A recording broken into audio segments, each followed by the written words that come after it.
السلام عليكم ورحمة الله وبركاته. أعوذ بالله من الشيطان الرجيم. بسم الله الرحمن الرحيم. Dans les leçons aujourd'hui, Inch'Allah, nous allons apprendre ce que Nabi Karim sallallahu ta'ala alayhi wa sallam enseigne nous concernant la façon de vivre dans une société. Nabi Karim sallallahu alayhi wa sallam, dans un hadith, il dit Al-Ithnanu khayrun min al-wahid wal-thalathatu khayrun min al-ithnayn wal-arba'atu khayrun min al-thalatha fa'alaykum bil-jama'a fa'inna Allah lan yajma'a ummati illa ala huda. Dans ce hadith-là, si nous regardons cette traduction, Nabi Karim sallallahu ta'ala alayhi wa sallam béjanou, deux personnes ensemble, les plus bons qui un djimoun tout seul. Et trois djimoun plus bons qui deux djimoun ensemble. Et quatre djimoun ensemble plus bons qui trois djimoun. Donc, votre besoin reste en groupe. Car Allah subhanahu wa ta'ala définit faire vos ummat en groupe pour lui donner hidayat. Nous regardons la première partie de ce hadith là. Rasulullah sallallahu alayhi wa sallam peut montrer nous quantité de monde dans un groupe, plus beaucoup, plus bon. Il finit prendre l'exemple, 3 chiffres, 2, 3 et 4. Mais ça veut dire que les autres chiffres pas valables, non. Dans ce hadith-là, Rasulullah sallallahu alayhi wa sallam peut montrer nous, plus il y a plus beaucoup de monde dans un groupe, plus bon. Qui fait? Parce qu'il fait la fausse. Beaucoup de monde ensemble, le plus fort qui un djimoun ou bien deux trois djimoun individuellement.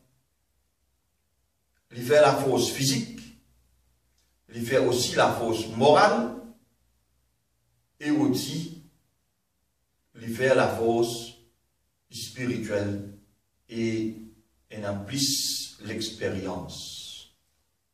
Parce qu'il a au fin gagne plusieurs personnes ensemble côté physique, ou gagne plusieurs personnes ensemble côté de l'expérience, et quand vous êtes en groupe, vous êtes plus fort. Nous prenons un exemple. Un bandimoun décide pour faire une excursion l'eau une montagne. Il dit 10 dimoun puis aller vers la montagne.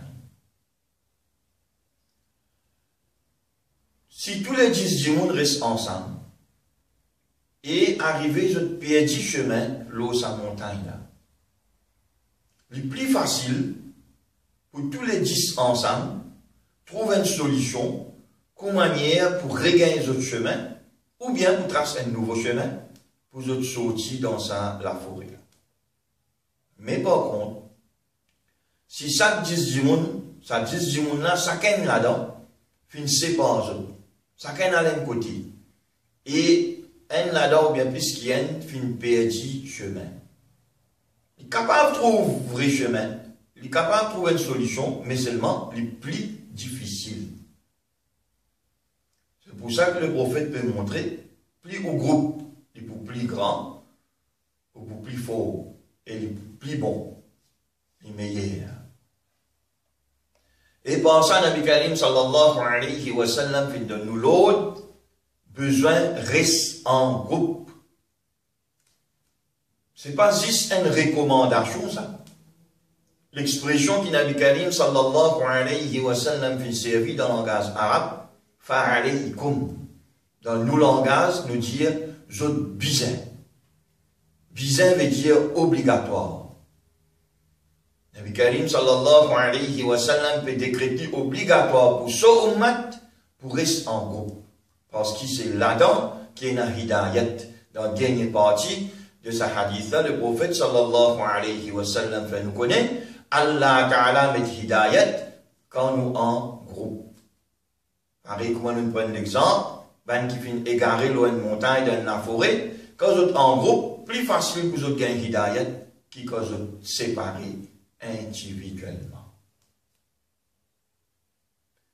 Pour qui capable rester en groupe, pour qui capable vivre en jamaat, et dans bonne condition, et dans bon règlement. Si nous ne respectons pas les conditions, nous ne respectons pas le règlement, il n'y a aucun doute, pas pour un profit pour vivre en groupe. Ni nous sommes capables même de vivre en groupe. Peut-être nous faire hypocritement, mais nous pas pour faire sincèrement. Comment l'islam enseigne nous pour vivre en groupe. Parmi les conditions, il y a respecter l'opinion au prochain. N'a pas montré qui ou qui plus bon, l'autre n'a pas bon. N'a pas montré qui ou l'opinion bon, les autres l'opinion pas bon. Mais sinon, on peut dans l'avantage de la Jamaat. Le but de rester en Jamaat, premièrement, besoin d'un amir. Besoin d'un chef. Un quelqu'un qui vous fait reconnaître ou accepter tout ce qu'il a décidé. Et vous fin choisir lui comme amir. Le groupe fin choisir lui comme amir. Et amir qui donne toute bonne instruction. C'est amir qui prend toute bonne décision. Ce n'est pas le groupe en tout. Chacun donne son opinion, chacun donne son idée, mais décision finale reste avec amir. Amir pas nécessaire guider. Qui plus beaucoup finir pour lui prendre une décision, non. Un amir, il a besoin de quelqu'un qui a l'expérience et a la connaissance de din, pour qu'il est capable de faire un jugement, pour qu'il est capable de prendre une décision qui n'a pas pour en contradiction avec Allah Ta'ala, son din, avec le Coran, avec le hadith du prophète sallallahu alayhi wa sallam. Amir, il peut écouter tout bonnement dans ce jamaat et enfin, il prend une décision. Quand arrive un amir, il peut tracer la majorité, quand il a une décision pour prendre, en deux petites choses à faire et tous les débats. Tous les débats. Par exemple, nous décidons pour organiser un brigandage. Là, il y a deux esprits. Un dia nous fait le vendredi, un dia nous fait le samedi. Lequel de ces deux opinions-là qui est mauvais? Non, il n'est pas mauvais. Ni un plus bon qui soit camarade. Tous les deux bons. Mais c'est bon, un seul bien faire. Qui vous fait? Donc là, dans ce cas-là, Amir qui lui fait, il translate la majorité. Si la majorité dit, ben, nous fait le vendredi, donc il y a le vendredi. Si la majorité dit nous fait le samedi, il y a le samedi. À l'exception, si Amir finit trouver un de sa désoula meilleur que l'autre, là, il est capable de transmettre même la minorité, de décider dans tel jour.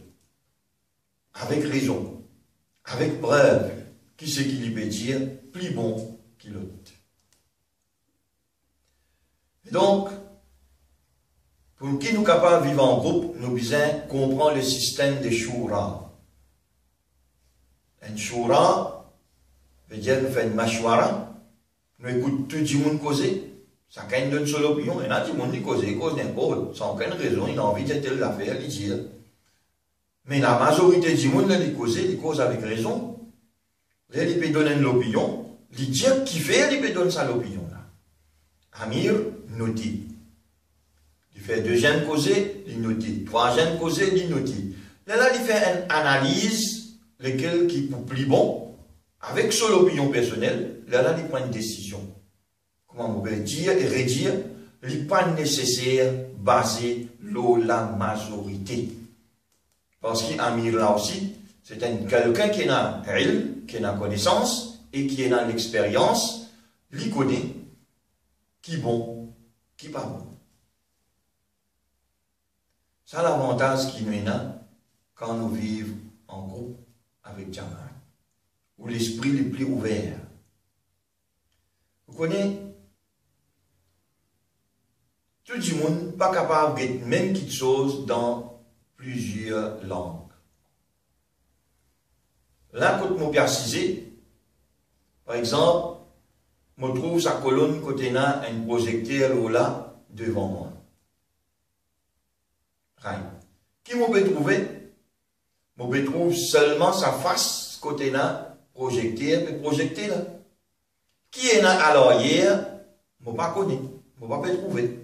Qui est là de ce côté gauche ou bien de ce côté droite? Je ne pas connais. Mais par contre, ça dit monde qui est assis à l'arrière sa colonne là. Il connaît qui est là à l'arrière, mais il ne pas connaît qui est là par devant. Si moi écoute ça dit monde qui peut causer là, qui est assis à l'arrière là, moi pour finir connaître qui est là à l'arrière colonne, sans qu'il me finisse déplacer. Si moi écoute du monde qui peut cause côté, qui est assis côté droite et colonne du causé, moi pour finir connaître qui est là de côté droite colonne et également de côté gauche. Donc de cette façon-là, ça Jamaat de quatre du monde qui me finit former là, dans quatre côtés sa colonne là, je suis capable de donner une description de sa colonne là dans ses quatre côtés sans qu'il me déplace quand je était là. C'est ça l'avantage Jamaat.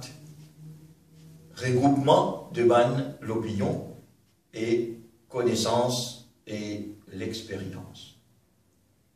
Et d'un côté dit Allah subhanahu wa ta'ala, Allah ta'ala, dans le Coran, il incite nous vers Jamaat et il empêche nous pour diviser, pour séparer. Et Nabi Karim sallallahu alayhi wa sallam il met nous en garde contre division. Dans un des souverains hadiths, il dit Al-jama'atu rahma wal-firqatu adab. Jamaat, ça veut dire groupe, récent groupe, c'est pitié. Quand on groupe, vous pouvez gagner Allah Ta'ala sur rahmat. Si dans un groupe du monde de 10 personnes, 5 là-dedans peuvent faire zikrullah, 5 dans sommeil, tous les 10 gagnent rahmat Allah Ta'ala. Quand Allah Ta'ala descend sur faveur, il descend l'autour. Le groupe là n'est en entier. Mais par contre, wal firqa, division, séparation, adab. Là-dedans, il y a adab. Et il y a Allah Ta'ala sa punition. Et Nabi Karim sallallahu ta'ala alayhi wa sallam incite nous encore vers Jamaat, lui dire Yadullahi ma'al jama'a, faman shadda shadda fin nar. Allah Ta'ala solami li avec Jamaat. Celui qui casse Jamaat, il peut le casse Jamaat dans il fait l'enfer. Allah Ta'ala solami ici c'est Allah Ta'ala sur rahmat. Allah Ta'ala sur pitié. Allah Ta'ala sur faveur. Allah Ta'ala sur pardon. Allah Ta'ala sur qudrat, sur la force. Avec Jamaat. Je veux dire dans Jamaat qui est dans la force. Dans Jamaat qui est dans la faveur Allah Ta'ala et dans la pitié d'Allah subhanahu wa ta'ala. Donc, chers frères, Allah subhanahu wa ta'ala, il fait créer nous individuellement, mais seulement il fait de nous l'autre pour vivre avec Jamaat dans une société. Allah Ta'ala fait de nous toute bonne instruction. Si nous suivons sa bonne instruction là, nous pas pour gagner difficulté pour vivre en groupe, pour vivre avec Jamaat. On termine là, qu'Allah subhanahu wa ta'ala lui fait nous vivre avec Jamaat et lui donne nous hidayat. Wa akhiru da'waya anil hamdulillahi rabbil alamin.